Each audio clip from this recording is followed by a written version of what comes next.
पापा, पापा, घर चलो ना, मुझे बहुत डर लग रहा है पापा।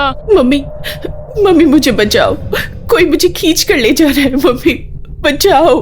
कोई पीछे मुड़कर मत देखना, अपनी आंखें कसकर बंद कर लो।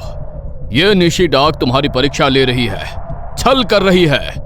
अगर किसी ने भी पीछे देखा तो आज इस मैदान में कोई जिंदा नहीं बचेगा। पूरा चंदनपुर गांव खौफ के मारे कांप रहा था। बलि के चबूतरे पर बंधे पवन, करण की मां और विक्रम भी मान चुका था कि आज उनकी मौत तय है। लेकिन तभी उस घने अंधेरे के बीच से निशी डाक की एक खौफनाक गूंजती हुई हंसी सुनाई दी।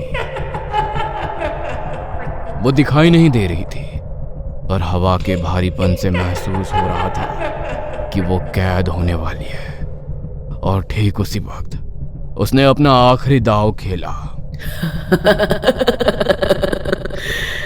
चंदनपुर के मूर्ख गांव वालों, आंखें बंद करके जिस पापी के आगे हाथ जोड़कर खड़े हो, जरा उसका सच तो सुन लो। चुप कर डाकिनी, तुम्हारी कोई माया यहाँ काम नहीं आएगी।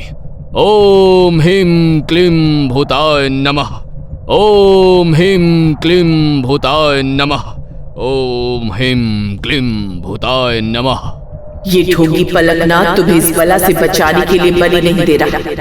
ये अपने गुरु की शिक्षा के खिलाफ जाकर निर्दोष लोगों की बलि सिर्फ इसलिए दे रहा है ताकि मुझसे अपनी सारी इच्छाएं पूरी करवा सके। ये पापी तुम्हें बचाने नहीं, अपना लालच पूरा करने आया है। निशी डाक के मुंह से तांत्रिक का ये भयानक सच सुनते ही वहां खड़ी भीड़ में एक अजीब सी खलबली मच गई। बलि के चबूतरे पर बंधे पवन, विक्रम और रमेश की मां के भी होश उड़ चुके थे। इन लोगों ने तो पहले ही मान लिया था कि उन्हें मरना है, लेकिन ये जानने के बाद कि उनकी बलि किसी गांव की भलाई के लिए नहीं है बल्कि इस तांत्रिक के नीच लालच के लिए दी जा रही है, पवन के भीतर छटपटाहट बढ़ गई। पवन ने अपनी पूरी ताकत लगाकर अपने चेहरे को जमीन पर रगड़ा, जिससे उसके मुंह पर बंधी कपड़े की पट्टी ढीली होकर खुल गई।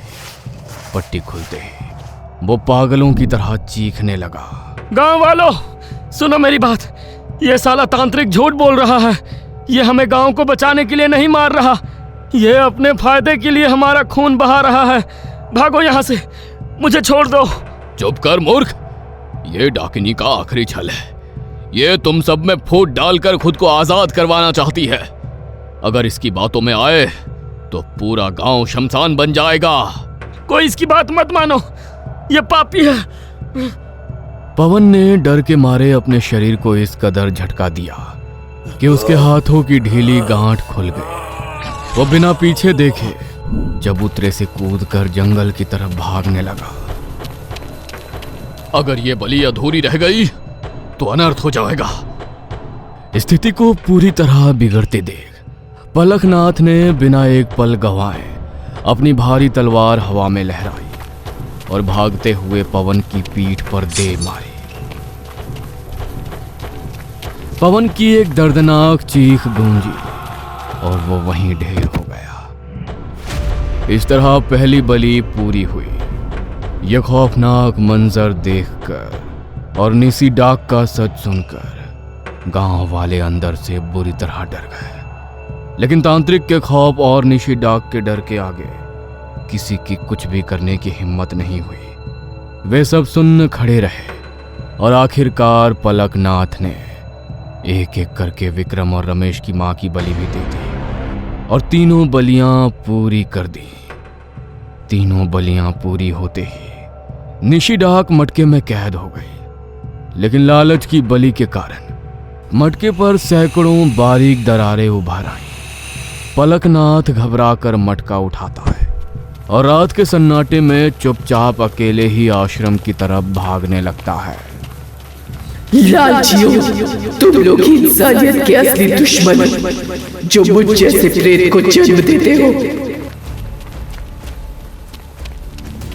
कुछ महीने पहले सेठ मणिलाल एक पहुंचे हुए बाबा के आश्रम पहुंचा था।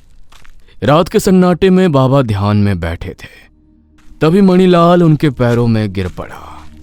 बाबा, रक्षा कीजिए, मेरे हंसते खेलते गांव को किसी की नजर लग गई है। हर रात अंधेरे में कोई अजीब सी शक्ति लोगों को नाम लेकर पुकारती है, और जो भी पीछे मुड़कर देखता है सुबह उसकी लाश मिलती है। पूरा गांव शमशान बन रहा है बाबा।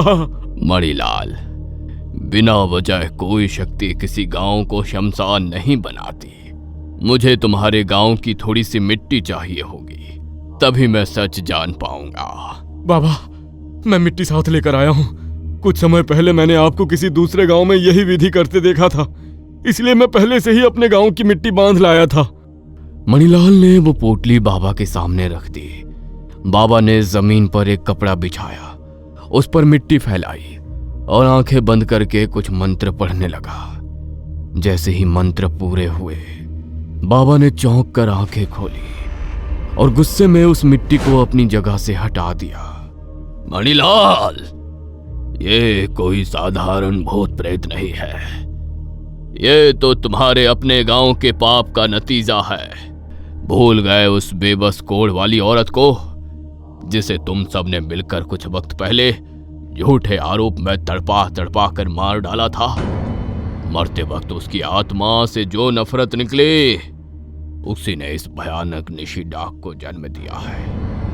ये तुम लोगों के काले कर्मों का फल है। हमसे बहुत बड़ा पाप हो गया बाबा, हमें माफ कर दीजिए, लेकिन हमारे बच्चे निर्दोष हैं। पूरे गांव को इस मौत के कुएं से बाहर निकालिए बाबा, कोई तो उपाय निकालिए।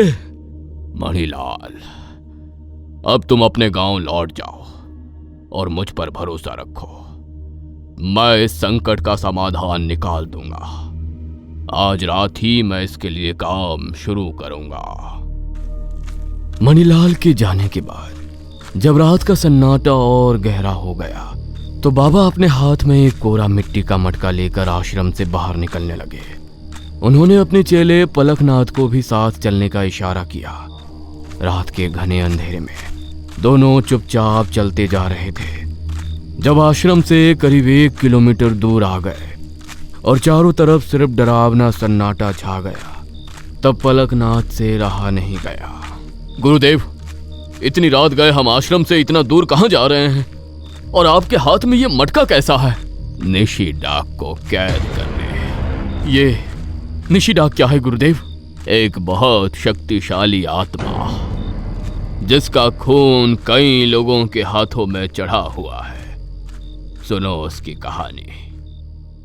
सेठ मणिलाल का वो गांव जहां कुछ महीने तक सब कुछ शांत था, लेकिन उस गांव के लोगों के दिलों में कितनी कड़वाहट और अंधविश्वास था, इसका अंदाजा किसी को नहीं था। गांव के एक कोने में एक गरीब बूढ़ी औरत रहती थी जो कोढ़ की बीमारी से पीड़ित थी।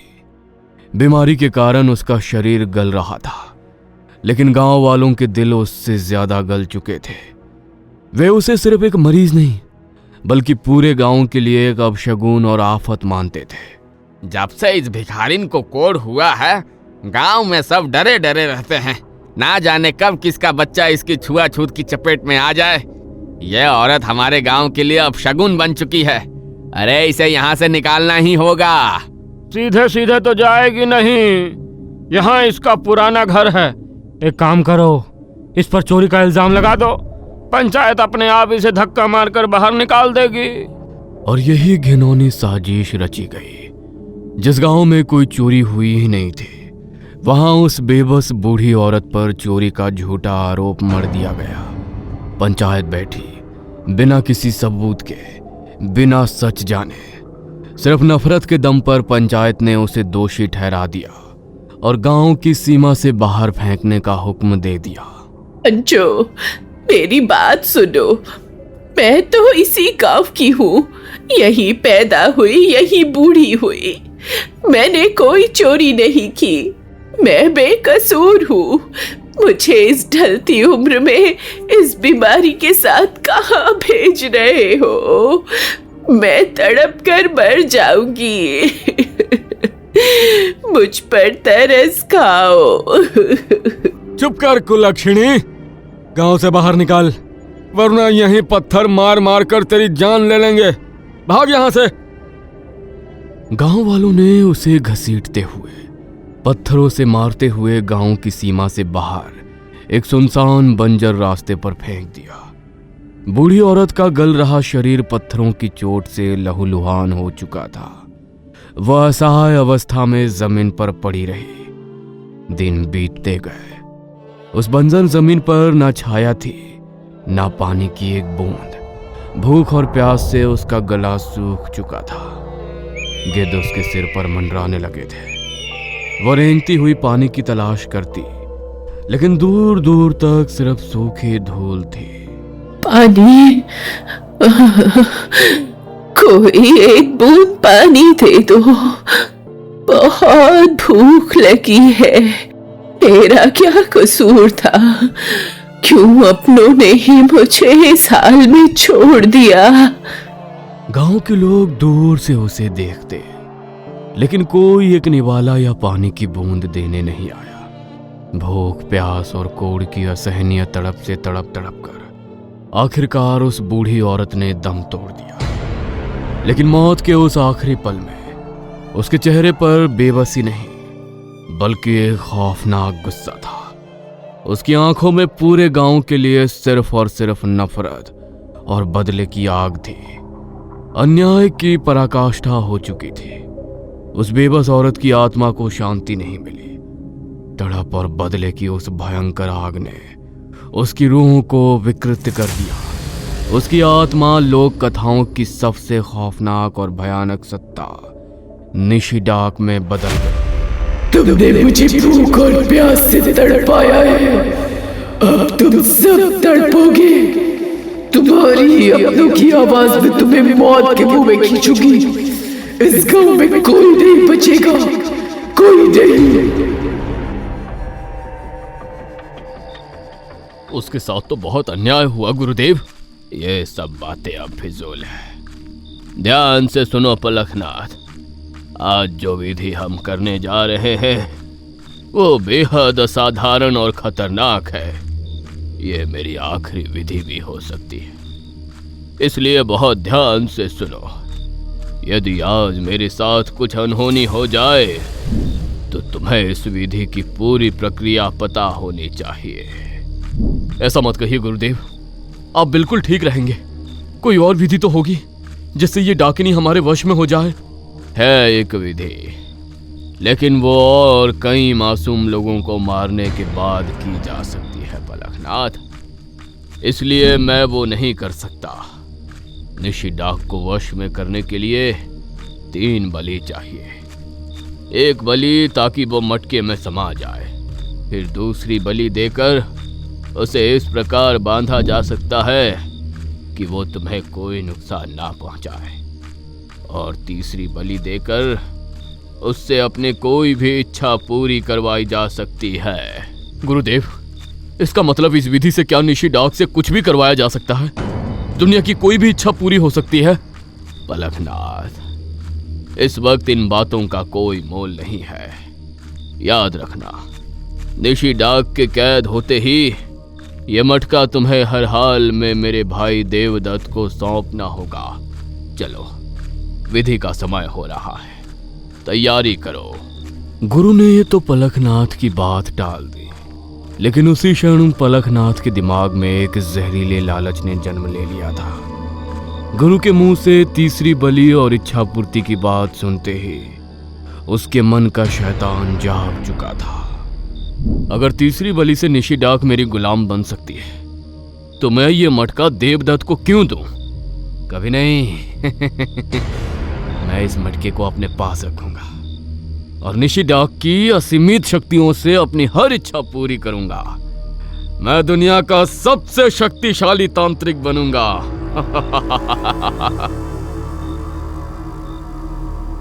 घबराया हुआ पलखनाथ उस दरारों से भरे मटके को लेकर चुपचाप आश्रम लौट आया। उसे कुछ समझ नहीं आ रहा था कि मटका क्यों चटक गया है। अपनी घबराहट को छुपाते हुए उसने आश्रम में मौजूद बाकी 2 चेलों को बुलाया और उन्हें मटके की वो डरावनी दरारें दिखाई। पलखनाथ भाई, ये मटके को क्या हुआ? गुरुदेव जब भी ये विधि करते थे मटका हमेशा पूरी तरह सुरक्षित रहता था। ये देखकर तो लगता है कि विधि सही से नहीं हुई, कोई अनहोनी ना हो जाए। हाँ भाई, मुझे भी यही डर लग रहा है। ऐसा प्रतीत हो रहा है जैसे इसके भीतर की शक्ति बाहर आने के लिए छटपटा रही है। हमें तुरंत कुछ करना होगा। तुम दोनों को एक बात बताना चाहता हूं। मैंने गुरुदेव की विधि से 1 नहीं 3 बलि चढ़ाई थी। विधि पूरी हो चुकी थी और निशी डाक इसके भीतर ही कैद है। मुझे बस ये बताओ कि क्या ये दरार होना ज्यादा खतरनाक है? हमें तो गुरुदेव ने ये विधि कभी नहीं सिखाई। बस ये देखा है कि आज तक कोई मटका दरार से नहीं भरा। अब गुरुदेव नहीं रहे तो ये सवाल किससे पूछे? अरे गुरुदेव के भाई देवदत्त है ना, उनको जरूर पता होगा इसके बारे में। तुम दोनों इसी क्षण गुरुदेव के भाई देवदत्त के पास जाओ और उन्हें इन दरारों के विषय में बताओ और उनसे कहना मैं कुछ ही दिनों में स्वयं इस मटके को लेकर उनके पास पहुंच जाऊंगा। जल्दी जाओ। दोनों चेले पलखनाथ की बात मानकर तुरंत देवदत्त की तलाश में निकल गए। अब आश्रम में पलखनाथ और वो दरारों वाला मटका अकेले रह गए थे। देवदत्त, कभी नहीं। इस मटके की महाशक्ति सिर्फ मेरी है।